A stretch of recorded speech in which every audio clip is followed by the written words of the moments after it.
تازه او نوې په زړه پورې خبر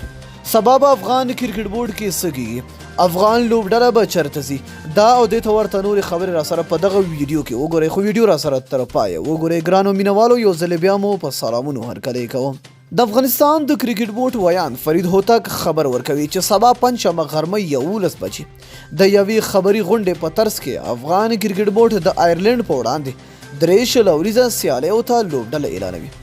ټاکل شوی چې د افغانستان او آیرلینډ کرکټ ملي لوبډلې ترمنځ د روان 2020 کال په مارچ میاشت کې 3 لوریزه لوبې ترسره شي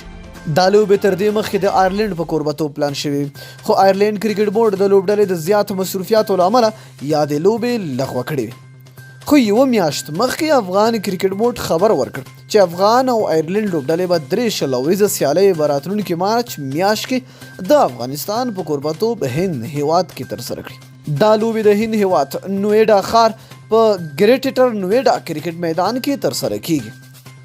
معلومات ښیي چې افغان او آیرلینډي لوبډله به د لړۍ لومړۍ شلوریزه لوبه د مارچ په 8مه 2مه په 8مه او 3مه شلوریزه لوبه بیا د مارچ میاشتې په 10مه نیټه ترسره کړي څه موده مخکې افغان کرکټ ملي لوبډله د 10 ورځنۍ تمریناتي کیمپ په مخه متحده عربي اماراتو ته ولاړه چې هلته یې هررخیزه تمرینونه ترسره کړه او بیرته هیواد ته راستانه شو نو ډېره مینه او مننه چې ویډیو مو راسره ولیدله تر بیا او بلې ویډیو د الله په امان په دعاګانو کې مې یاد ساتئ